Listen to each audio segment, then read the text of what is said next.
Bouko. Je suis doctorant en physiologie animale et pharmacologie des substances naturelles et membre de l'unité de recherche en microbiologie et pharmacologie des substances naturelles. Eric Agodianto, je suis doctorant de spécialité physiologie, biochimie, pharmacologie des substances naturelles, membre de l'unité de recherche en microbiologie appliquée et pharmacologie des substances naturelles UMAFA.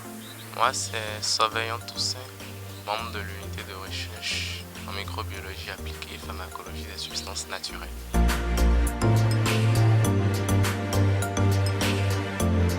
Alors, au cours des journées doctorales de l'école doctorale sciences de l'agronomie et de l'eau de l'université de Parakou, j'ai eu à communiquer sur la prévalence de la peste porcine africaine et l'utilisation des plantes dans la gestion alimentaire et sanitaire des élevages porcins du Sud Bénin.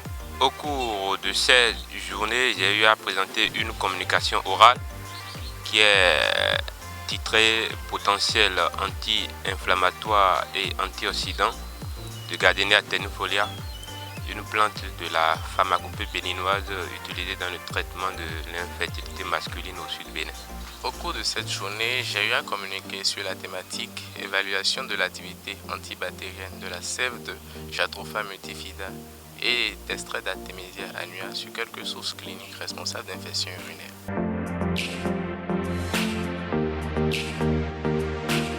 Alors, à l'issue de ma communication, l'essentiel à retenir est que le virus de la peste porcine africaine circule toujours dans nos élevages porcins au Sud Bénin, et ce qui constitue vraiment un handicap pour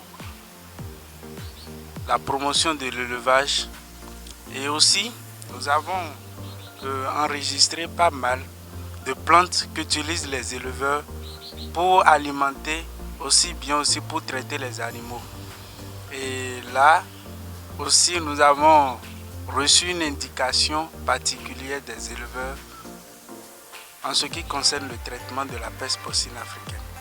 Donc, il nous revient maintenant de penser à prospecter cette ressource et voir dans quelle mesure nous pouvons rechercher des alternatives pour éradiquer la maladie virale qu'est la peste porcine africaine qui décime vraiment les cheptels de porcins au sud du Bénin. À l'issue de cette communication, ce qu'il faut retenir, il faut dire que notre thématique s'intéresse à la valorisation des plantes médicinales. C'est dans ce contexte que la plante de Gardenia ternifolia a été recensée au cours d'une enquête ethnopharmacologique. Et on s'est aperçu que cette plante est douée de propriétés anti-inflammatoires et antioxydantes. Donc cette étude a été menée pour révéler les propriétés anti-inflammatoires et antioxydantes des racines de Gardenia ternifolia. Et c'est une plante qui est très peu valorisée au Bénin. Et donc cette étude constitue une première en ce qui concerne les racines pour la découverte de nouvelles molécules douées de propriétés antioxydantes et anti-inflammatoires. À l'issue de ma communication, nous pouvons retenir que la résistance des bactéries au niveau des infections urinaires devient un problème majeur de nous aujourd'hui. Et ce travail a consisté à travailler, à chercher dans notre flore des substances, des plantes capables de lutter contre ce phénomène. Alors, à l'issue des travaux, nous avons retenu que Jatropha multifida est un candidat potentiel dans la lutte contre la résistance des bactéries responsables de cette infection. Nous avons en outre constaté que Artemisia annua, l'extrait à queue d'Artemisia annua, n'avait pas cette potentialité, mais les recherches continuent pour réellement aller plus loin dans cette thématique.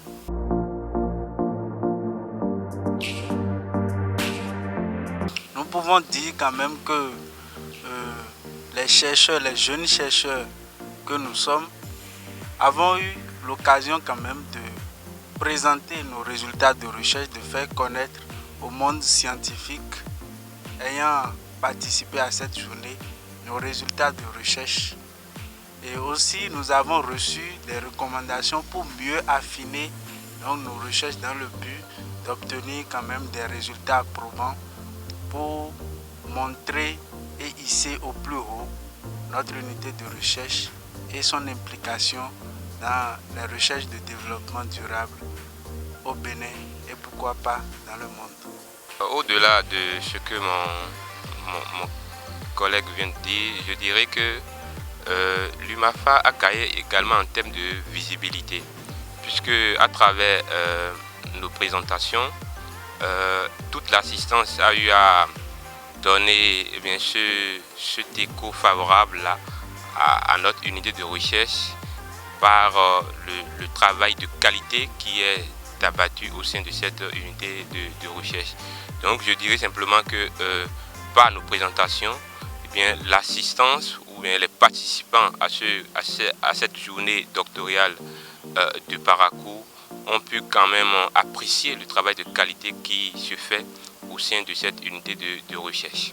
Alors, à l'issue de cette doctorale, nous avons reçu le prix de la première meilleure communication qui témoigne de l'engagement de la jeunesse scientifique, qui montre le travail qui s'abat à l'UMAFA dans la promotion de l'excellence.